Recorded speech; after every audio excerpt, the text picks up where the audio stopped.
من يهده الله فلا مضل له ومن يضلل فلا هادي له ونشهد أن لا إله إلا الله وحده لا شريك له ونشهد أن سيدنا ونبينا وشفيعنا وحبيبنا وسندنا ومولانا ومولانا محمدا عبده ورسوله صلى الله تعالى عليه وعلى آله وأصحابه وبارك وسلم تسليما كثيرا كثيرا. ما بعد، أعوذ بالله من الشيطان الرجيم. بسم الله الرحمن الرحيم. يا أيها الذين آمنوا اتقوا الله حق تقاته ولا تموتن إلا وأنتم مسلمون. وقال النبي صلى الله عليه وسلم اتقوا الله في السر والعلن، أو كما قال عليه الصلاة والسلام. بزرگوں اور دوستوں، نوجوانوں، عزیز ساتھیوں اور پیارے بچوں، خداوند قدوس نے ہمیں پیدا کیا، پروردگار نے ہمیں ہر قسم کی نعمت سے نوازا. نوازنے کے ساتھ ساتھ پروردگار عالم نے بہت سی ایسی نعمتیں ہم پر رحمتوں کی بارش کی ہے کہ جن نعمتوں کے طلب مطالبہ ہم نے اللہ سے نہیں کیا تھا. پروردگار عالم نے اس حضرت انسان کے اوپر انسان بنا کر بہت بڑا عظیم احسان کیا ہے. اور یہ اللہ تبارک و تعالی دوسری مخلوق بنا دیتا تو اللہ کی خلقت میں اور اللہ کی خلقت میں پروردگار عالم کے امر خلق میں کسی قسم کی انگلی رکھنے کی گنجائش نہیں تھی. انسان بنایا، انسان بنانے کے ساتھ ساتھ اللہ رب العزت نے ہمیں حکم دیا کہ ہم اپنی زندگی صحیح طریقے سے گزاریں. زندگی کے گزارنے کا طریقہ اور زندگی کے سنوارنے کا طریقہ، زندگی کے حالات جس انداز کے ساتھ ہوا کرتے ہیں، ساری چیزوں کو اللہ تبارک و تعالی نے ہمیں کھول کھول کر کے ہمارے سامنے پیش کر دیا. انسان کن چیزوں سے کامیاب ہوتا ہے اور کن چیزوں سے ناکام ہوتا ہے، کن چیزوں سے اللہ راضی ہوتا ہے اور کن چیزوں سے اللہ ناراض ہوتا ہے. وہ تمام کی تمام چیزیں پروردگار عالم نے ہمیں کھول کھول کر کے بتا دی ہیں.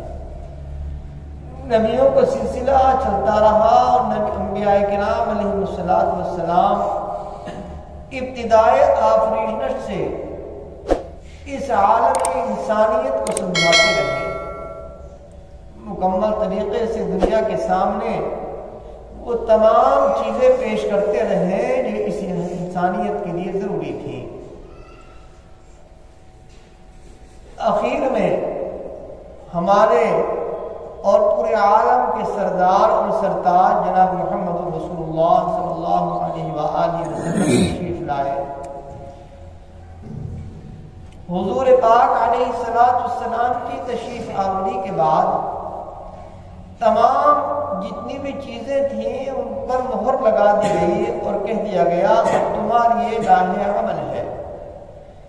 زندگی کے گزارنے کا جو طریقہ ہے اب وہ یہ ہے. حضور پاک علیہ السلام نے ارشاد فرمایا جب آپ دنیا سے تشریف لے جانے کا آپ کا وقت ہوا تو آپ نے کہا ترکت فیکم امرین، دو چیزیں میں تمہارے درمیان چھوڑے جا رہا ہوں. ان چیزوں پر اگر تم عمل کرو گے تو کامیاب ہو جاؤ گے، عمل نہیں کرو گے تو ناکام ہو گے. کتاب اللہ اور سنت رسول اللہ، یعنی قرآن مقدس اور آقائے مدنی تاجدار دو عالم جناب محمد رسول اللہ صلی اللہ علیہ وسلم کی حیات طیبہ، آپ کے اقوال، افعال اور احوال، یہ ساری کی ساری چیزیں ہمارے لیے ذریعہ عافیت ہیں، پروردگار کی رضا اور خوشنودی کا سبب ہے۔ قرآن مقدس دیا جو ایک بہت بڑی ایک ایسی کتاب ہے، انسانیت کے لیے ایک انسائکلوپیڈیا ہے۔ زندگی گزارنے کا مکمل طریقہ قرآن مقدس میں موجود ہے، اور اگر قرآن مقدس میں آپ کو نہیں ملے گا تو جناب رسول اللہ صلی اللہ علیہ وسلم کی سیرت سے ملے گا، کیونکہ حضور پاک علیہ السلام کی سیرت قرآن مقدس کی تفسیر ہے۔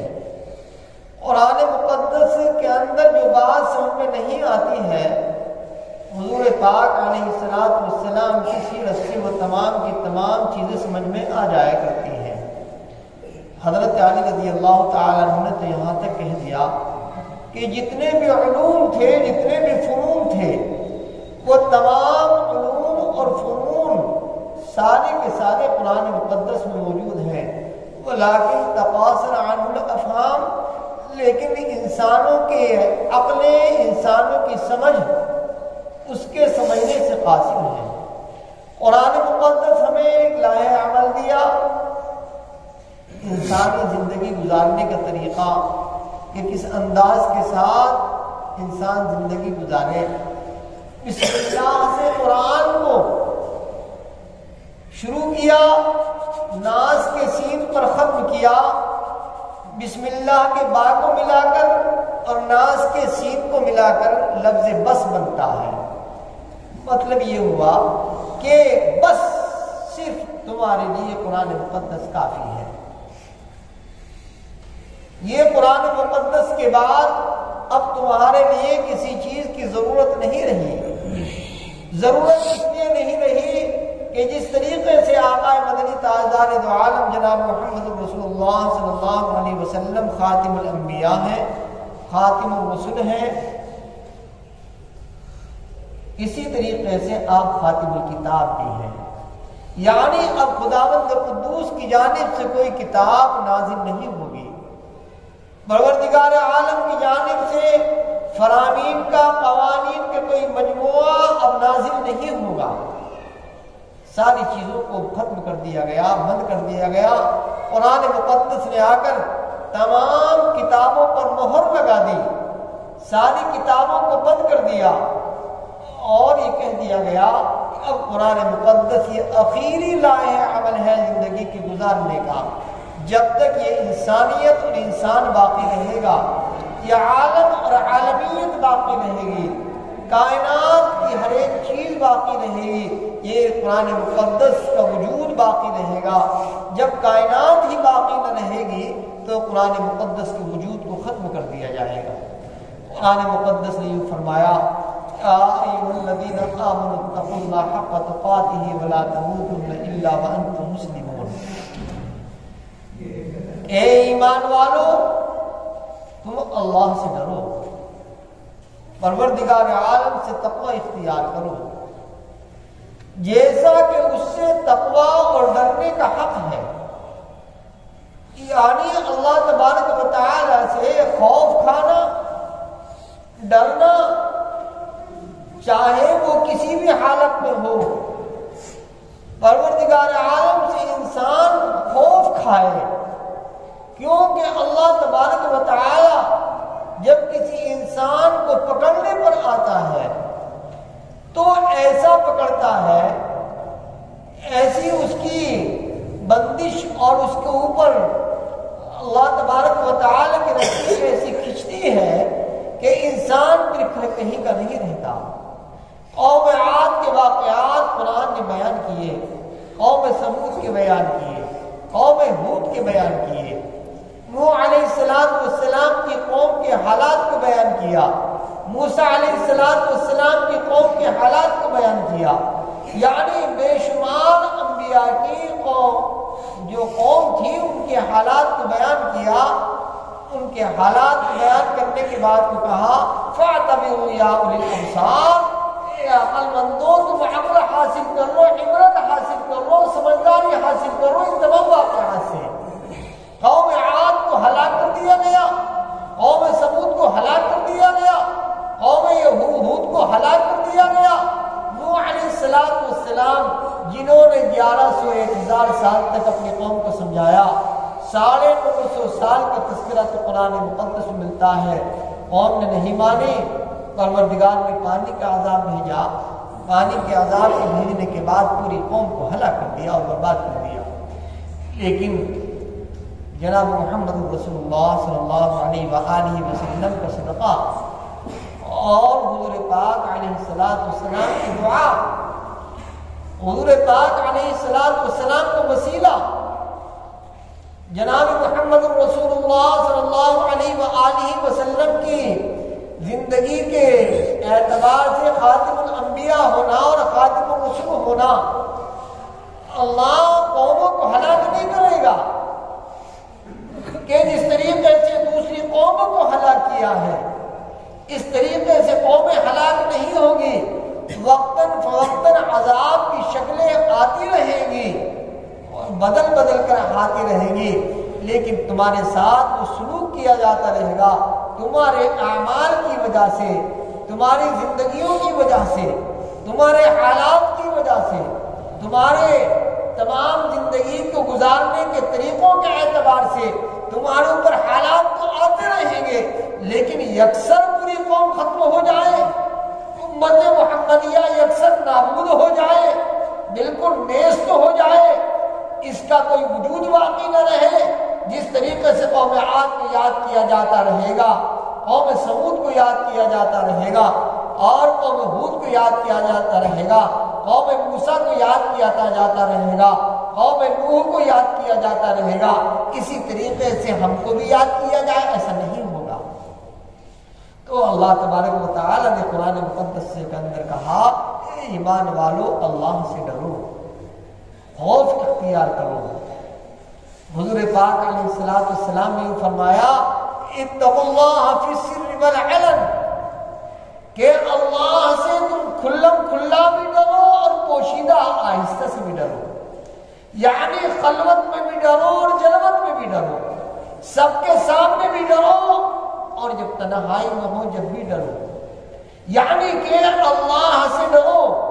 ہمارے بزرگان دین یہ فرماتے ہیں کہ انسان جتنا شیر سے ڈرتا ہے، کتنا ڈرتا ہے، اگر ابھی شیر آ جائے ہماری بستی میں تو بھگدڑ بن جائے، لوگ اپنی کنڈیاں بند کر لیں اور سب پہ اوسان خطا ہو جائے، کسی کے پاجامے اور جو ہے لنگیاں خراب ہو جائیں، سارے کے سارے حالات کے اندر تغیر آ جائے، مائیں اپنے بچوں کو پھینک پھینک کر گھروں میں داخل ہو جائے، اتنا آدمی شیر سے ڈرتا ہے۔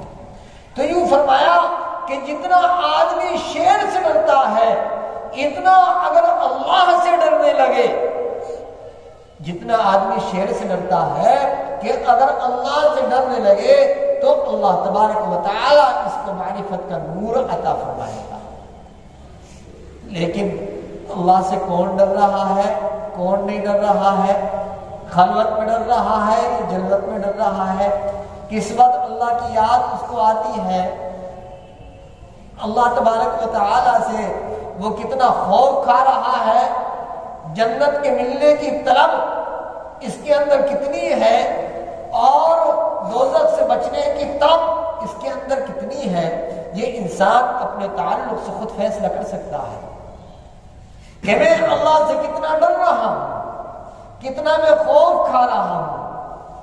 قرآن مقدس کے اندر بہت جگہ ارشاد فرمایا، ایک مرتبہ تو ایک جگہ تو یہاں تک کہہ دیا کہ انما یخشی اللہ من عبادہ العلماء، کہ علماء اللہ سے ڈرتے ہیں، اہل علم اللہ سے ڈرتے ہیں۔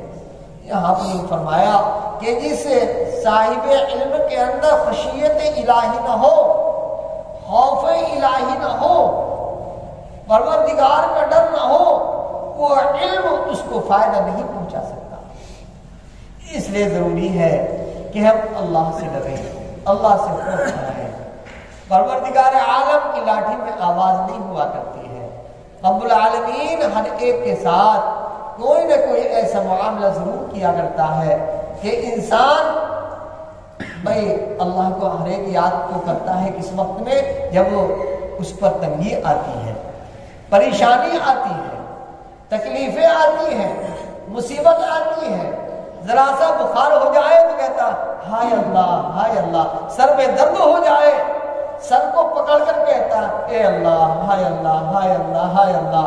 یا تو کہے گا بچہ، چھوٹا بچہ کا ہائے اماں، چھوٹا بچہ تو کہے گا ہائے اماں، اور بڑا کہے گا ہائے اللہ ہائے اللہ. تو مصیبت کے وقت میں تو آدمی اللہ کو یاد کرتا ہے، اللہ سے ڈرتا ہے. لیکن صحیح یہ ہے کہ جس وقت میں فراخی ہو، کشادگی ہو، جس وقت میں آدمی صحیح طریقے سے زندگی گزار رہا ہو، مصیبت نہ ہو بلکہ مکمل طریقے سے فراوانی میں زندگی گزار رہا ہو، اس وقت میں اللہ سے ڈرے. وہ ہے اصل میں ڈرنا، وہ ہے اصل میں خوف کھانا. اللہ تبارک و تعالی سے انسان اگر ڈرے تو ڈرنے کے بعد فوراً اس کے اندر وہ کیفیت پیدا ہو جاتی ہے، وہ نور معرفت پیدا ہو جاتا ہے، وہ نور خدا اس کے اندر آ جاتا ہے کہ جس نور خدا کے اندر چل کر وہ اپنی منزل مقصود تک پہنچ جاتا ہے. منزل مقصود کیا ہے ہماری؟ ہماری جو منزل مقصود ہے انسان کی اور خصوصاً مسلمان کی، مال کمانا، دولت کمانا، عزت کمانا، یہ ساری کی ساری چیزیں تو یہی رہ جائیں گی. مال بھی، اعمال بھی، سارے کے سارے یہی رہ جائیں گے. لیکن اللہ تبارک و تعالی کے یہاں جو جائے گا وہ تقویٰ جائے گا. پروردگار کے یہاں جو چیز قابل قدر ہے وہ تقویٰ ہے. ان اکرمکم عند اللہ اتقاکم. قرآن مقدس نے کہا کہ تم میں سب سے زیادہ اللہ کے نزدیک باعزت وہ ہے جو تم میں سب سے زیادہ متقی اور پرہیزگار ہے. تو جو اللہ کے یہاں مال والا ہے سمجھ لے کہ میں دنیا کی چیزیں خرید لیتا ہوں، اسی طریقے سے آخرت بھی خرید لوں گا. دو عزت والا سمجھتا ہے کہ جیسے دنیا میں میری عزت کی جا رہی ہے اسی طریقے سے آخرت میں مجھے عزت مل جائے گی. یوں فرمایا کہ بعض ایسے لوگ کہ جن کے کپڑے بھی اچھے سے نہیں ہیں، بڑا گندہ بال والے، میلے کچیلے کپڑے والے، جن کی زندگی کے حالات بالکل عجیب قسم کے ہیں، دیکھ کر ان کو گھن آتی ہے. لیکن اس کے باوجود اللہ کے یہاں ان کا اتنا بڑا مرتبہ ہے. لو اقسم علی اللہ لابرہ اللہ، کہ وہ اگر اللہ پر قسم کھا لے اللہ ان کی قسم کو پورا کر دے. یعنی آدمی کی قدر اس کے تقوی کے اعتبار سے ہوا کرتی ہے اللہ کے نزدیک، اس کی پرہیزگاری کے اعتبار سے ہوا کرتی ہے اللہ کے یہاں. اللہ تبارک و تعالی کے یہاں یوں فرمایا ان اللہ لا ينظر الى صورکم واموالکم ولکن ينظر الى اعمالکم ونیاتکم. پروردگار کے یہاں کپڑوں کی قدر نہیں ہے، پروردگار کے یہاں صورتوں کی قدر نہیں ہے. ایک بہترین قسم کا ہٹا کھٹا نوجوان، بڑا حسین و جمیل خوبصورت کہ آدمی دیکھے تو دیکھتا رہ جائے، بہترین سخت پر اس کا لباس، ہر اعتبار سے وہ آگے بڑھا ہوا، لیکن اللہ کے یہاں اس کی قدر مکھی کے پر کے برابر بھی نہیں ہے. اور ایک گرا پڑا انسان کہ جس کے بارے میں مکمل طریقے سے ہر ایک آدمی گھن کرتا ہے، لیکن اللہ کے یہاں اس کی قدر ہے، اللہ تبارک و تعالیٰ کے یہاں اس کی عزت ہے. تو دنیا کی عزت کوئی عزت نہیں ہے. دنیا کی عزت خاک میں مل جاتی ہے. خاک میں کیسی ملتی ہے؟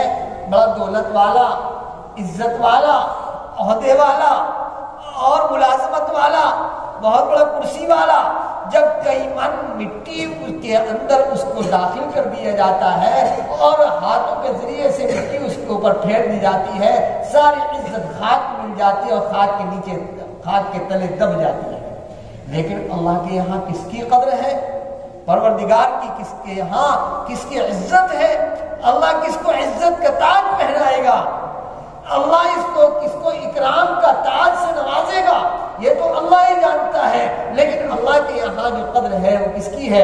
اللہ کے یہاں تقوی کی قدر ہے، پرہیزگاری کی قدر ہے. مال میں بھی تقوی ہو، اعمال میں بھی تقوی ہو. مال میں بھی تقویٰ ہو، معال میں بھی تقویٰ ہو، دنیا میں بھی تقویٰ ہو اور آخرت میں بھی تقویٰ ہو. یعنی تقویٰ تقلا ہے. جس طریقے سے انسان یوں فرمایا الحلال بین والحرام بین وبینہما مشتبہات، او کما قال علیہ السلام، حلال بھی کھلا ہوا، حرام بھی کھلا ہوا، لیکن ان کے درمیان کچھ مشتبہ چیزیں بھی ہیں. ان تمام چیزوں سے آدمی پرہیز کرے. آدمی سوچ رہا ہے پوری زندگی کہ میاں میں تو سب سے اچھا ہوں، بہترین کپڑے پہن کر سمجھتا ہے کہ چومن دیگرے نیس، میری طرح کوئی دوسرا نہیں ہے، میں تو مال والا بھی ہوں، مکان والا بھی ہوں، عزت والا بھی ہوں، دولت والا بھی ہوں، اولاد والا بھی ہوں، اور ساری چیزیں میرے پاس موجود ہیں، لیکن اللہ کے یہاں اس کی کوئی قدر نہیں ہے. اللہ کے یہاں جب جائے گا تو اس کی کوئی کسی قسم کی قدر نہیں ظاہر ہوگی، بلکہ تقوی والا پرہیزگار انسان جب دنیا سے جائے گا، اللہ اکبر، جنت کا مزہ اس کو قبر ہی میں آنے لگے گا. وہ سوالات اور جوابات جو قبر میں ہوں گے، ان سوالات کے جوابات کو بہت آسانی سے دینے کے بعد مجھے کہا جائے گا نم کنومت العروس، ارے اب تو سو جا جیسے دلہن سویا کرتی ہے. کھڑکیاں کھول دی جائیں گی، جنت کی کھڑکیاں اس کی کھلی ہوئی ہیں، بہترین قسم کا ہوا اور ساری چیزیں جو جنت کی تھیں اس کی قبر کے اندر ساری چیزیں موجود ہوں گی. وہ تمام آسائش و آرام. ابھی جنت کا فیصلہ تو اس وقت ہوگا جب میزان عمل رکھی جائے گی، جب قیامت قائم ہوگی، لیکن ابھی سے اس کے ساتھ نوازشوں کا معاملہ شروع ہو جائے گا. تو اللہ کے یہاں دنیا کی چیزوں کی کوئی قدر نہیں ہے. اللہ تبارک و تعالی چاہے کہ ایک غریب کی قدر کر لے، مالدار کی قدر نہ کرے. اللہ چاہے کہ ایک گرے پڑے انسان کی قدر کر لے اور بڑے انسان کی قدر نہ کرے. تو اللہ کے یہاں جو معیار ہے وہ دنیا کے معیار سے بالکل الگ معیار ہے. ہم سمجھتے ہیں کہ جس کے پاس بہترین قسم کے بنگلے ہیں، بہترین قسم کی دولت ہے، جو چاہتا ہے وہ کرتا ہے، جو اس کے دل میں آتا ہے وہ اس کو سر کر لیتا ہے. ہم نے سمجھ رکھا ہے، لیکن حقیقت یہ ہے اللہ کے یہاں یہ ساری چیزوں کی قدر نہیں ہے. اللہ کے یہاں تقوی کی قدر ہے. حضور پاک علیہ السلام نے فرمایا التقوی ہاہنا، تقوی دل میں ہوا کرتا ہے. تقوی اور پرہیزگاری کہاں ہوا کرتی ہے؟ دل میں ہوا کرتی ہے. بعض بچہ کہاں پہنچ جائے، بعض نوجوان کس وقت جنت میں چلا جائے، اور بعض بوڑھے کہاں پہنچ جائیں، ان کے بارے میں کچھ نہیں کہا جا سکتا. اللہ تبارک و تعالی کے یہاں تقوی کی قدر ہے. حضرت فضیل ابن عیاض رحمۃ اللہ علیہ، جس کا شامی رد المختار جو مفتیوں کو پڑھائی جاتی ہے، اس کے اندر اس کے مقدمے میں حضرت فضیل ابن عیاض کا تذکرہ کیا ہے. ایک ڈاکوؤں کے سردار تھے، زندگی میں نے پاسا پلٹا، اتنے بڑے اپنے وقت کے ولی گزرے ہیں، صرف ایک قرآن کی آیت کی وجہ سے ان کی زندگی کا پاسا پلٹ گیا. الم یأن للذین آمنوا ان تخشع قلوبهم لذکر اللہ. پھر اتنے بڑے ولی بنے، اتنے بڑے قطب بنے. کوئی دن ایسا نہیں گزرتا تھا جب سارا مال جو ڈاکوؤں نے چوری اور ڈاکہ زنی کرنے کے بعد حاصل کیا تھا اور سارا مال پہنچا دیا، جس کا جو تھا وہ پہنچا دیا، زندگی میں جو جس کا ڈاکہ ڈالا تھا، چوری کی تھی، پہنچا دیا، اور پہنچنے کے بعد مدینے میں رک کیا ہے. حضور پاک علیہ السلام کی قبر مبارک کے پاس پہنچ کر آنسو کو بہایا ہے. تو لکھا ہے لکھنے والوں نے حضرت فضیل ابن عیاض کا کوئی دن نہیں گزرتا تھا کہ جب رات کو سوتے ہوں اور حضور پاک علیہ السلام کو زیارت نہ ہوتی. یعنی آقا کی ان کو روزانہ زیارت ہوا کرتی تھی. آقا ہر روزانہ ان کو خواب میں آیا کرتے تھے اور بتایا کرتے تھے کہ آج فضیل تم نے یہ عبادت کی، آج اللہ کے لیے تم نے یہ عبادت کی اور غیر اللہ کے لیے تم نے یہ عبادت کی. تو اللہ کے یہاں تقوی کی قدر ہے، پرہیزگاری کی قدر ہے. اللہ تبارک و تعالی کے یہاں متقی کی قدر ہے، غیر متقی کی قدر نہیں ہے. قرآن مقدس نے اسے کہا کہ اللہ سے ڈرو، اللہ سے خوف کھاؤ. اللہ تبارک و تعالی سے خوف کھائیں گے، اللہ سے ہم ڈریں گے بزرگوں اور دوستوں، تو ہم اپنی زندگیوں کے رخوں کو تبدیل کریں گے. ہماری زندگیوں کا رخ تبدیل ہوگا کب؟ اللہ تبارک و تعالی سے ہم خوف کریں۔ رب العالمین اپنے سے ڈرنے والوں سے بہت محبت کرتا ہے۔ حضور پاک علیہ السلام رات کو ایسے رویا کرتے تھے، رات کو آپ ایسے رویا کرتے تھے، حضرت عائشہ فرماتی ہے جیسے ہانڈی کے ابلنے کی آواز آیا کرتی ہے، ہم کہتے بھدکی آ رہی ہے، بھدکی، یعنی اس طریقے سے آپ رویا کرتے تھے جس طریقے سے ہانڈی کے ابلنے کی آواز ہوا کرتی ہے، آپ کے سینے سے ایسی آواز نکلا کرتی تھی۔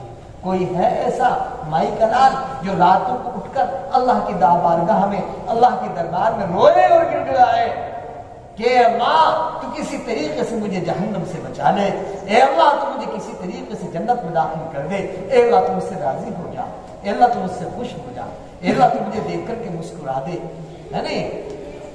یوں فرماتے ہیں حضرت صابر کلیری رحمت اللہ علیہ کہ اتنا وقت گزر گیا کبھی اللہ کی غیر موجودگی کا مجھے احساس نہیں ہوا، یعنی ہر وقت مجھے احساس رہتا، آنکھ بند کرتے دل کے آئینے میں ہے تصویر یار، دل کے آئینے میں ہے تصویر یار، جب ذرا گردن جھکائی دیکھ لی ہمارے یار کون ہے بھائی؟ فیروز میرا یار ہے، عبداللہ میرا یار ہے، ارے یہ یاری کوئی یاری ہے، یہ دوستی کوئی دوستی ہے، دوستی اگر کرنی ہے تو اللہ سے کرو، محبت کرنی ہے تو اللہ سے مر کرو، عشق کرنا ہے تو اللہ سے عشق کرو، وہ عشق حقیقی ہے، اور دنیا کا عشق تو یہی رہ جائے گا، دنیا کی محبت یہی رہ جائے گی۔ اگر محبت کرنی ہے تو اللہ سے محبت کی جائے، عشق کرنا ہے تو اللہ سے عشق کیا جائے۔ حضرت نظام الدین صابر کلیری اور اسی طریقے سے حضرت خواجہ بختیار کاکی، یہ سارے کے سارے بزرگوں نے جو عشق کیا ہے وہ دنیا کے والوں سے عشق نہیں کیا، وہ عشق کیا تو کس سے عشق کیا؟ اللہ سے عشق کیا ہے۔ ہمارا نوجوان طبقہ کن کی چیزوں سے عشق کرتا ہے، یہ وہ اصل عشق حقیقی وہ ہے، کون سا؟ اللہ والا عشق۔ کیا جوان عشق نہیں کر سکتا خدا سے؟ بچہ عشق نہیں کر سکتا؟ ایک بچے کا عشق دیکھیے گا، حضرت عمر بن عبدالعزیز رحمۃ اللہ علیہ کا زمانہ ہے، اس کا زمانہ حضرت عمر بن عبدالعزیز کا زمانہ ہے، ایک بچہ رو رہا ہے، اب بچہ رو رہا ہے تو حضرت عمر بن عبدالعزیز نے پوچھا بچے بیٹا کیوں رو رہے ہو؟